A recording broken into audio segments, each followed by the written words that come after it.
Hello everyone, I'm Professor Ken Maksore. In this today's session, we are going to study the synthesis of the mechanism.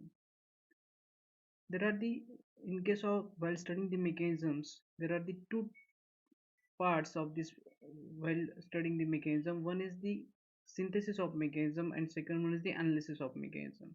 To design a new mechanism to solve particular purpose, to solve particular task, we need to design one mechanism which is called as the synthesis.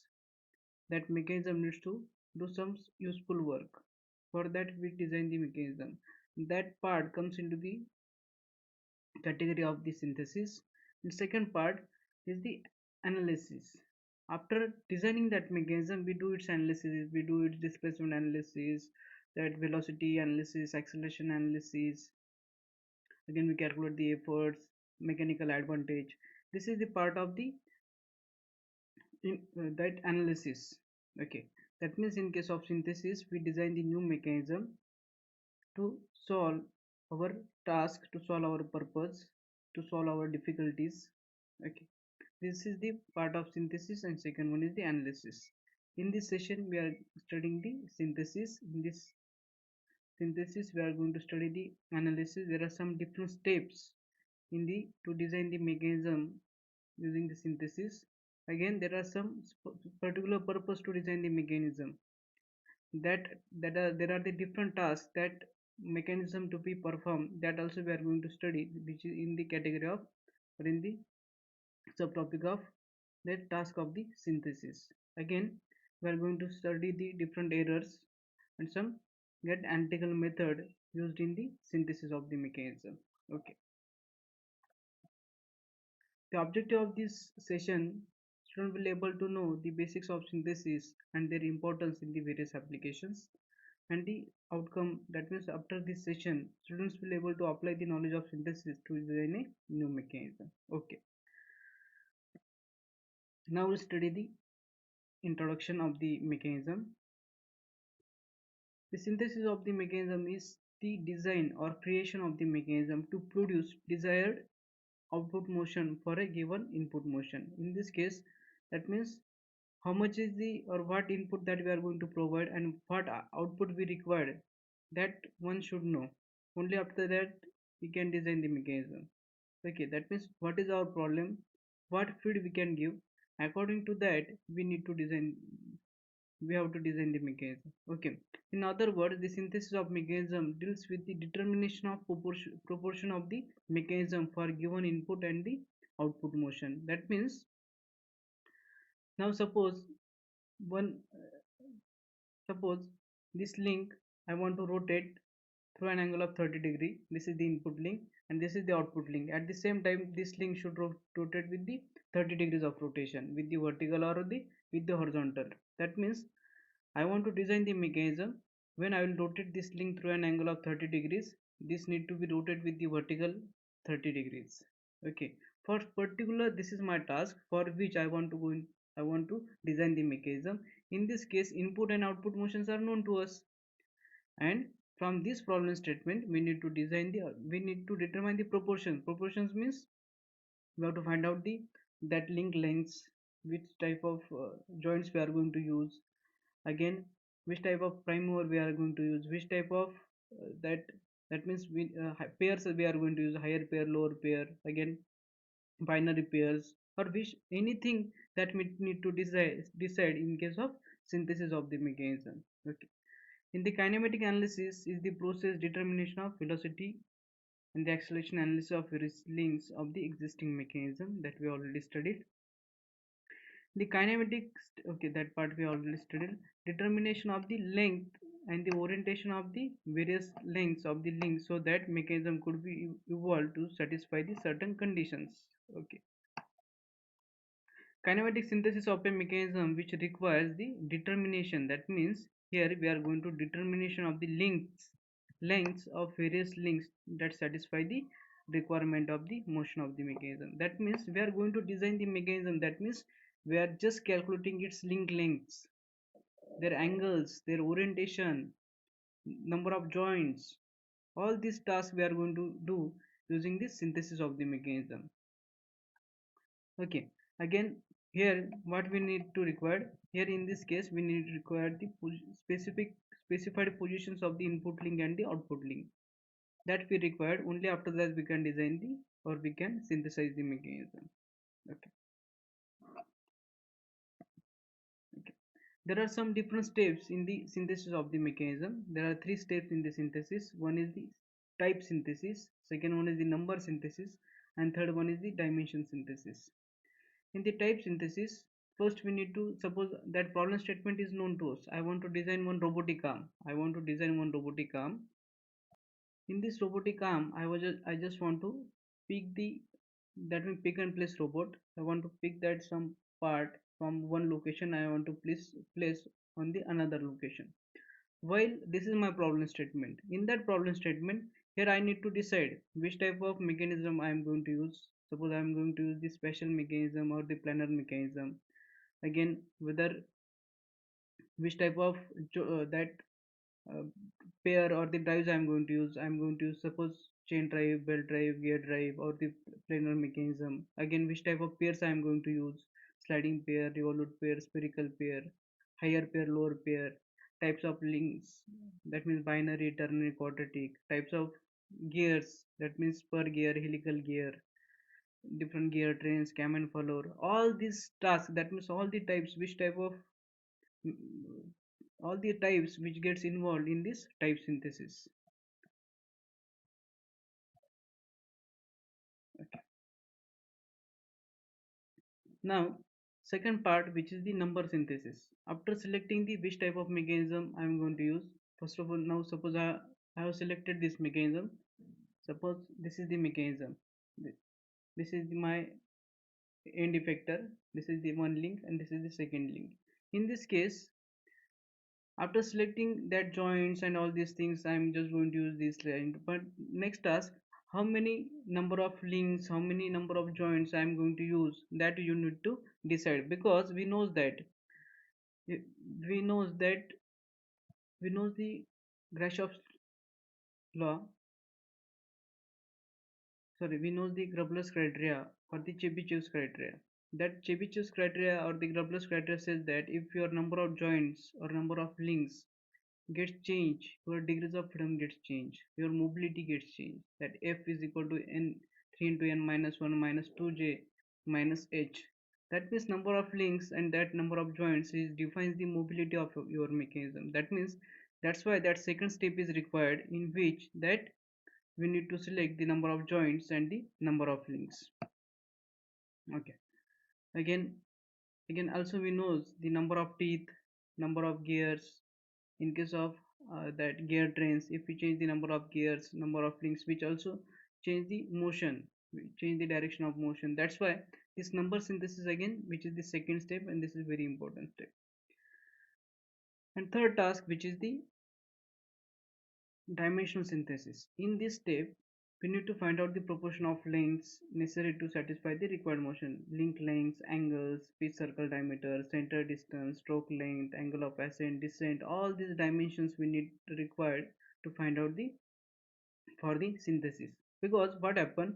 We know the Grashoff's law that S plus L should be less than or equal to P plus Q. That means if we change the link lengths, we know that again mobility, or we'll find the mobility of that mechanism gets changed. That means in S plus L, in the uh, Grashoff's law, if we fix the shortest link, that means in that case we'll get the double. If that mechanism satisfies the Grashoff's law, and if we fix the shortest link, you'll get the double crank mechanism. If you fix the link opposite to the shortest link, you'll get the that double rocker mechanism. That means if that link length gets changed, again your mobility of your mechanism gets changed. That's why that selection of that proper dimension, their pitch circle diameter, again if you change the pitch circle diameters or the center distance, or if you change the stroke length, angle of ascent, that working or the mobility of that mechanism gets changed. That's why this is the third important step. See, in this slide we have studied the three steps. One is the type synthesis. We need to select the which type of mechanism, which type of links, which type of joints, All this we need to decide in the type.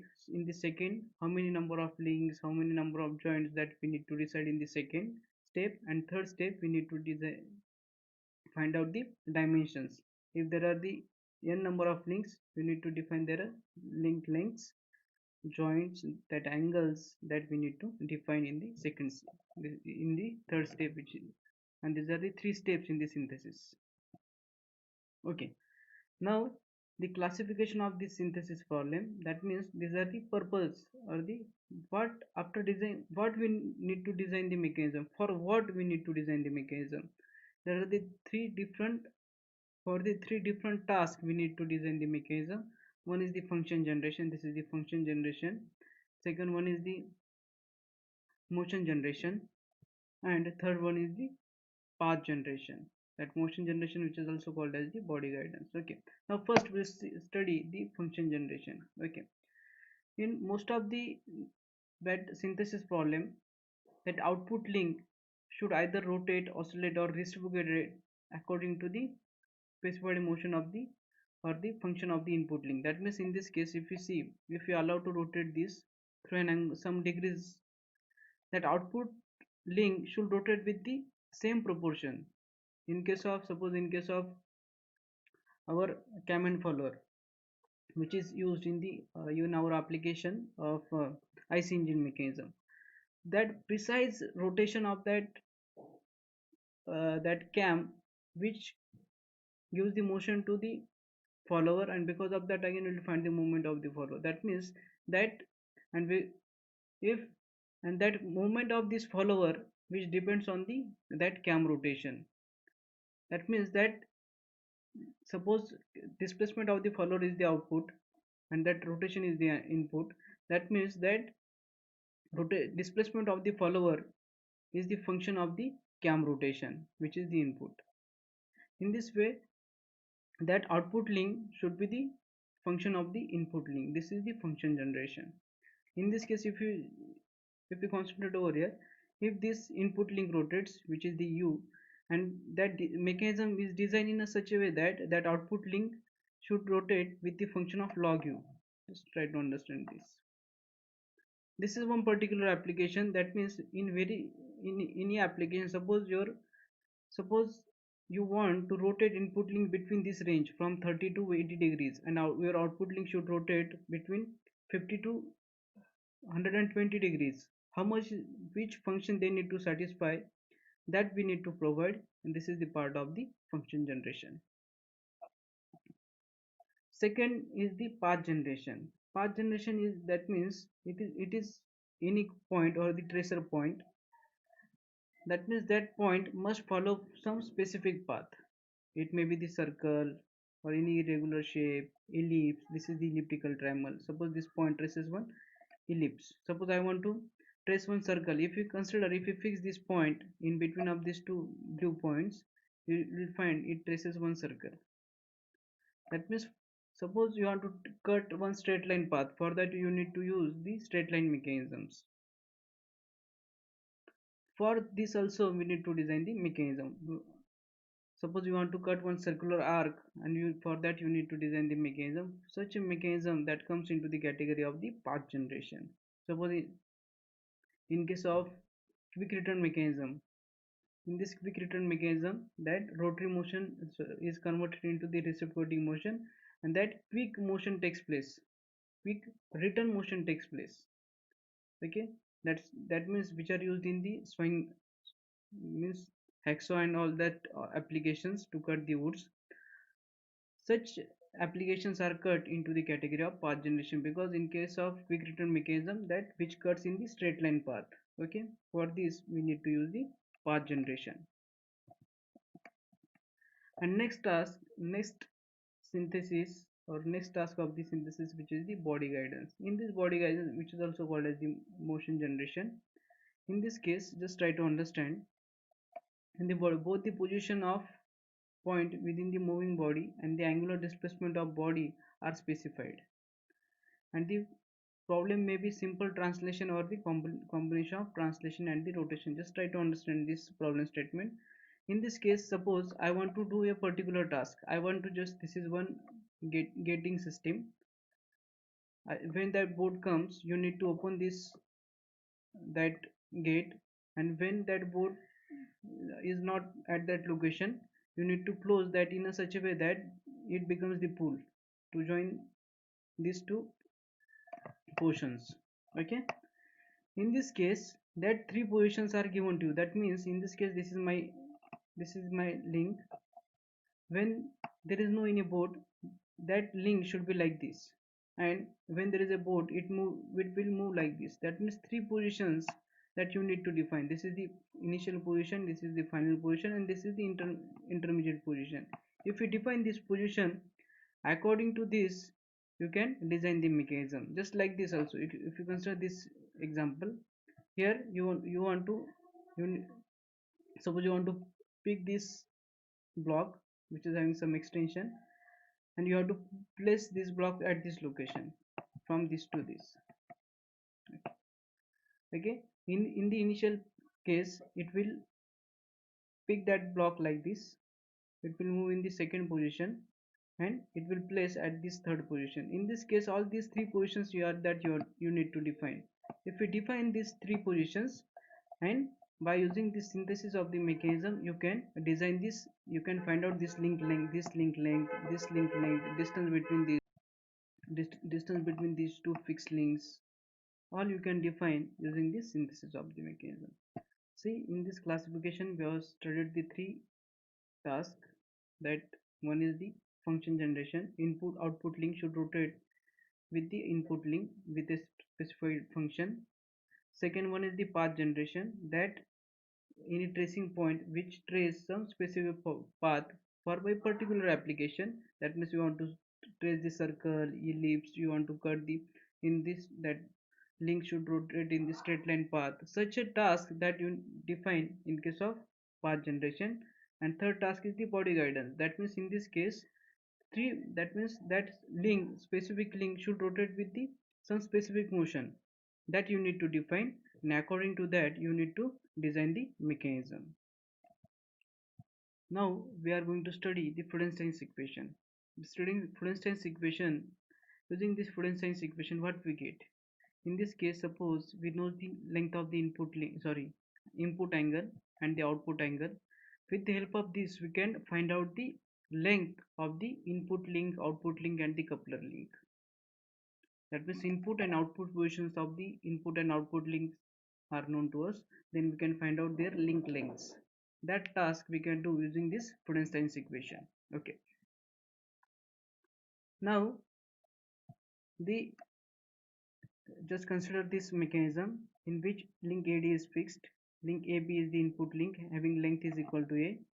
Link BC is the coupler link, its length is B, and link CD is the output link, its length is C.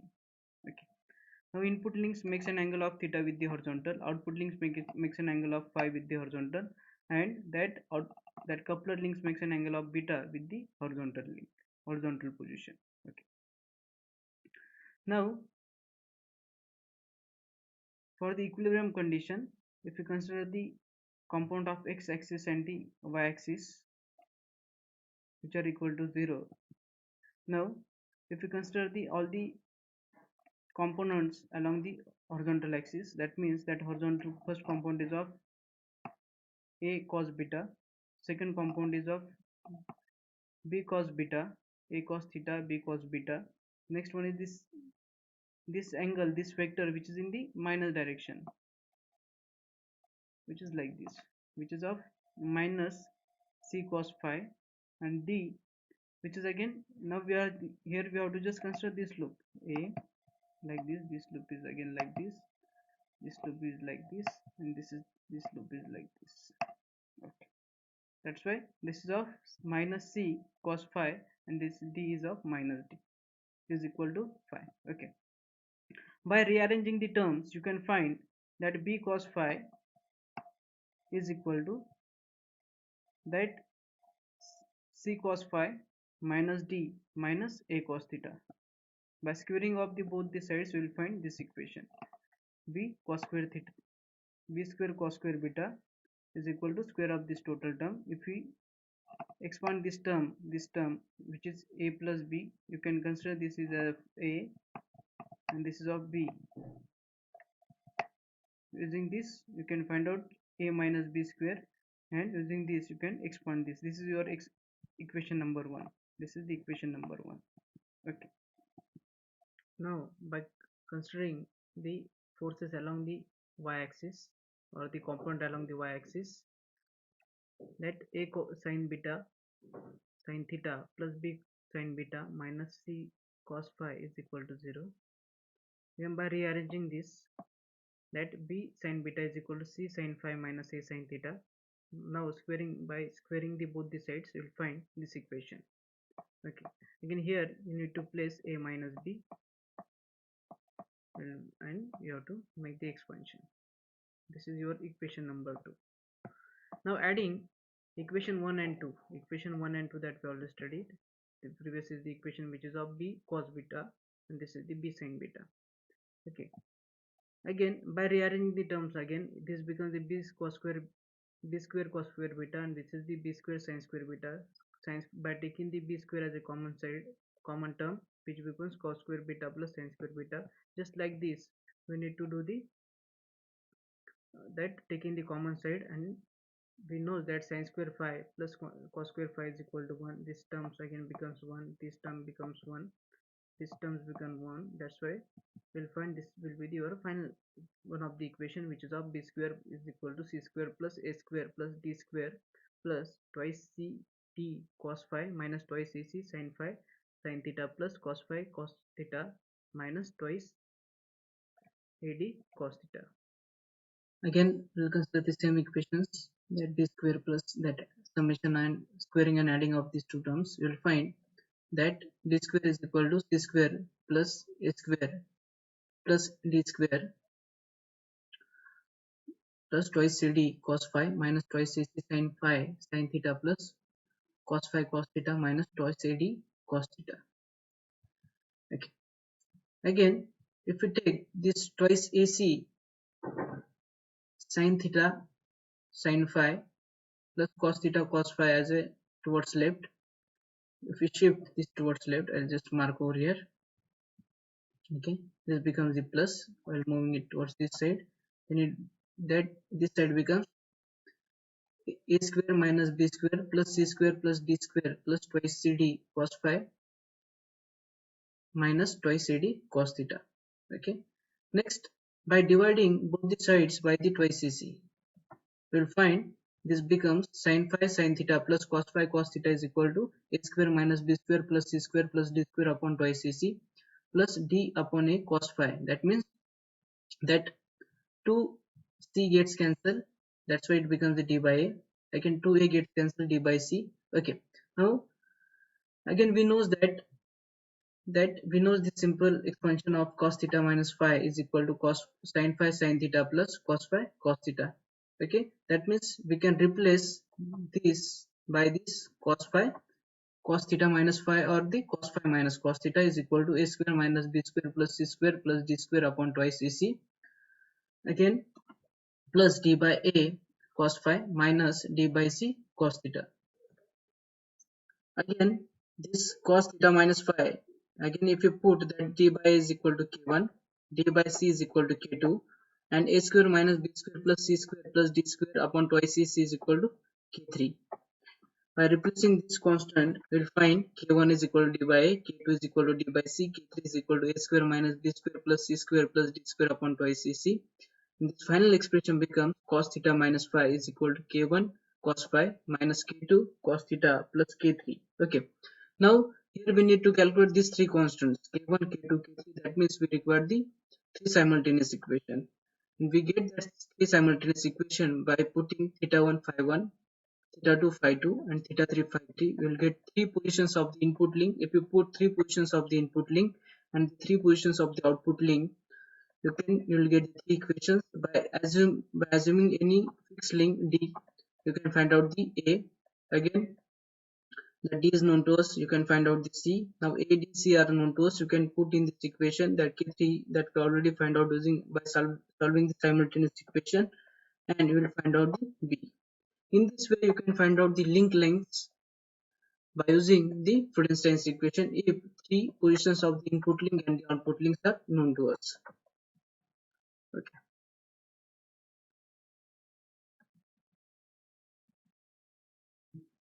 Now, if we differentiate this equation, which is of cos theta minus phi is equal to k1 cos phi minus k2 cos theta plus k3. Okay, again in this equation, no, we no need to do, this is the one of the equation for the first equation.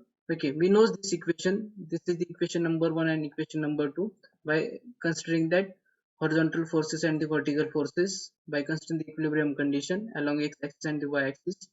Omega 1 is the angular velocity of the input link, omega 3 is the angular velocity of the output link, and omega 2 is the angular velocity of the coupler and angular velocity of link fixed link, which is the 0. Okay, now if we differentiate that equation 1 and equation 2, and if we rearrange all these terms, we will find the value of omega 3, that omega 3 is equal to minus a omega 1 sine beta minus theta upon c sine phi minus beta.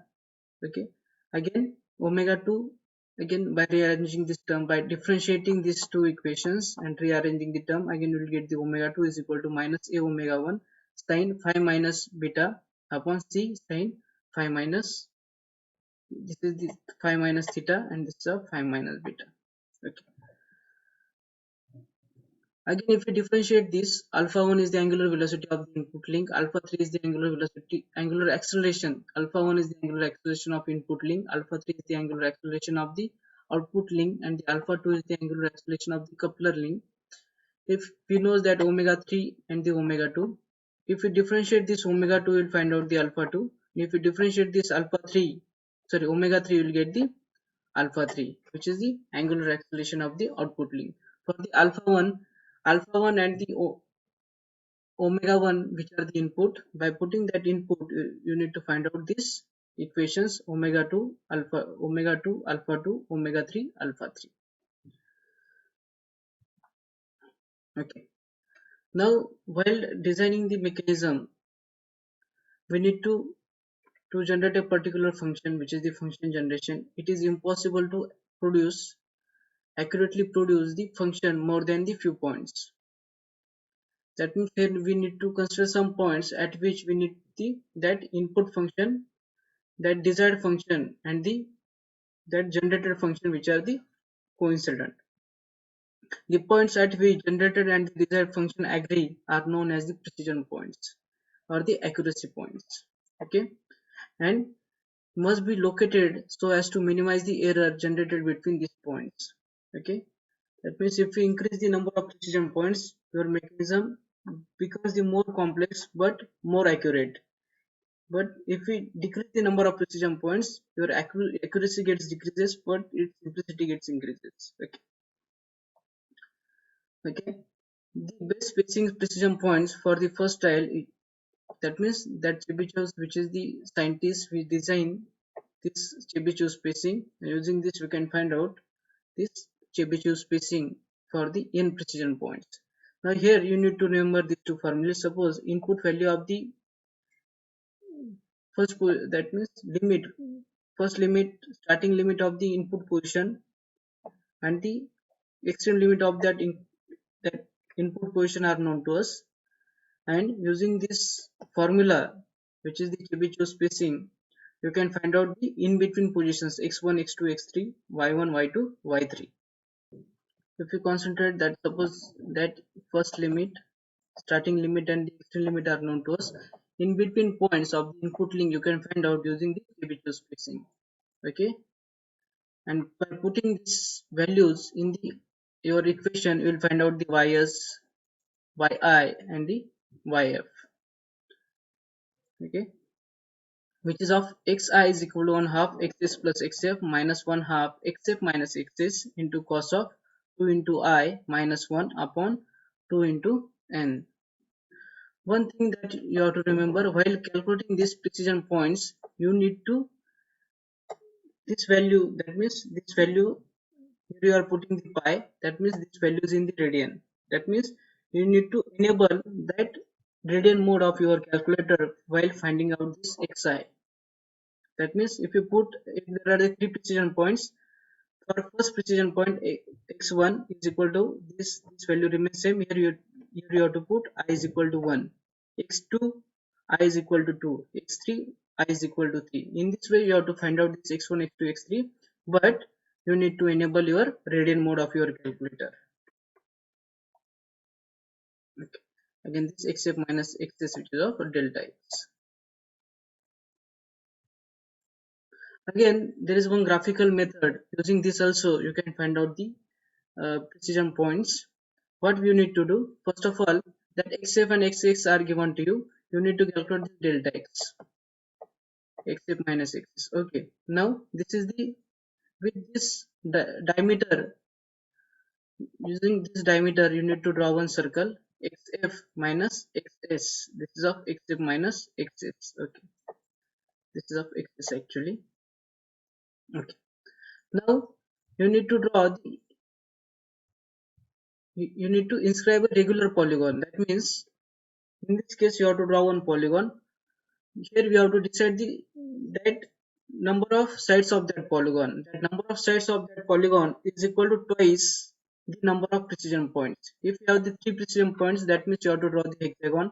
If you have the two precision points, that means you have to draw the square. If you have the that uh, four precision points, that means you need to draw the octagon. 2 into 4, which is of the 8. That means you need to draw the octagon. Okay. Now here we have to draw the octagon in this case. Sorry, suppose in this case I have drawn this for the 6. That means three precision points. That means here I need to draw the hexagon. While drawing this hexagon, just try to understand how to draw this. First of all, you have to draw the circle. You have to draw one horizontal line. On this horizontal line, again we know its center. From this center, first of all, you have to take this angle. Here we need to draw the hexagon. For the hexagon, that included angle is of 60 degrees. Here you have to take this angle of 30 degrees and this angle is of 30 degrees. That means you have to take total 60 degrees like this. You have to divide this angle and you have to start from this. Now from this again you have to draw the 60 degrees. Again we have to draw the 60 degrees. Sorry, 60 degrees up to this. Next from this again you need to draw the 60 degrees. Or you can directly extend this and you can draw the vertical line. You will get all these vertices. After drawing this, now you have to join these vertices. One, this is the second, and this is the third. These are the three vertical lines. This line intersects that horizontal line at point 1. This is the point x1, this is the point x2, and this is the point x3. Okay, now from this position you need to measure these distances. Okay, now suppose your initial position is of 2 plus this distance.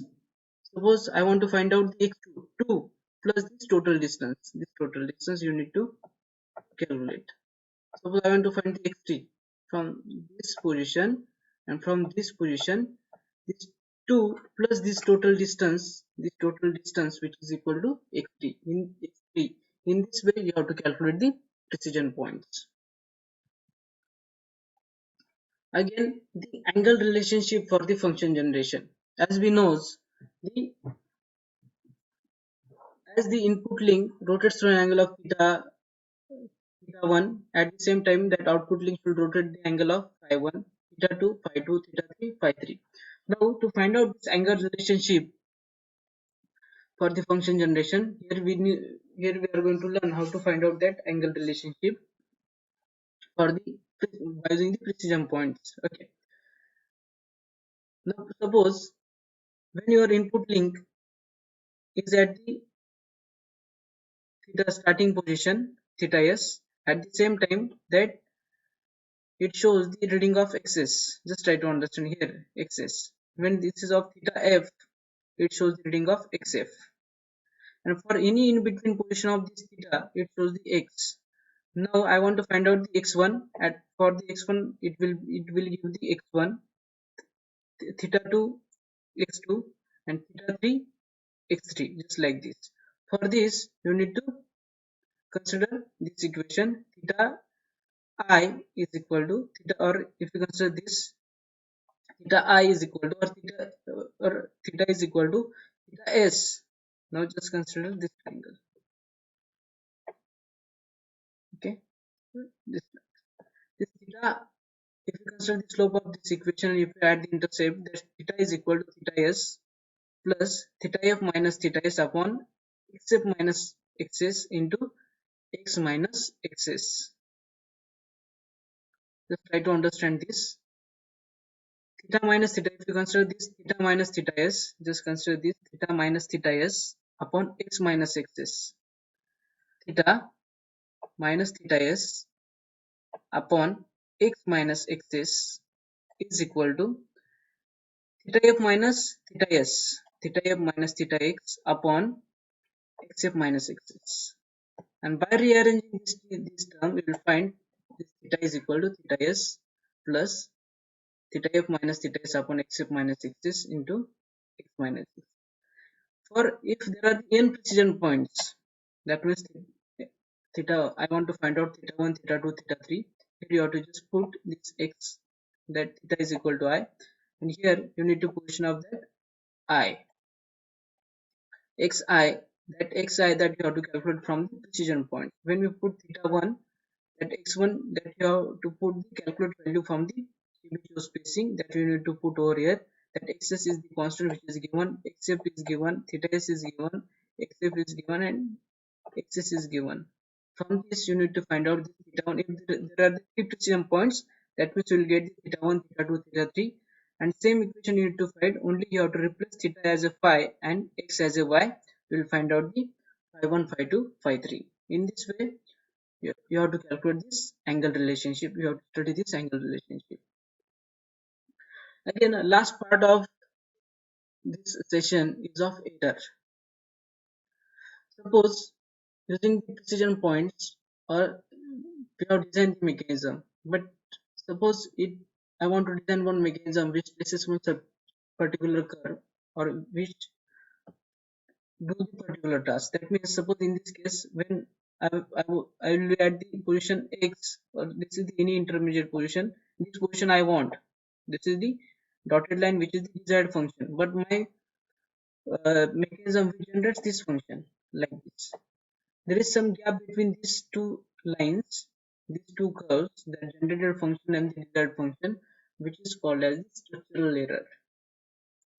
And there are some points at which these two curves are intersect. These are called as the precision points at which that total error is of 0. Structural error, just try to understand the structural error. The difference between the desired function and the generated function, which is called as the structural error. The point at which that error is 0, which is called as the precision points. Okay. Next, again, there are two types of error while designing the mechanism. One is the mechanical error.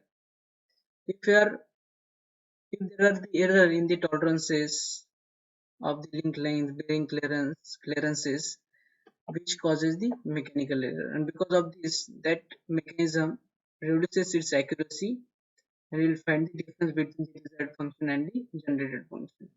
Again, while designing the mechanism, there are some errors in the while using the graphical method, because of inaccuracy in the drawing aids, or drawing of perpendicular and the parallel lines. If there are the suppose you are using the drafter or the drawing aid, suppose you are using the scale which is not the exact parallel, to edges are not parallel, there are some errors occurred in that graphics, that while in that drawing, and which may, because, and while if we design the mechanism using that drawing, again you will find there is a error between the desired function and the generated function, which is called as the graphical error.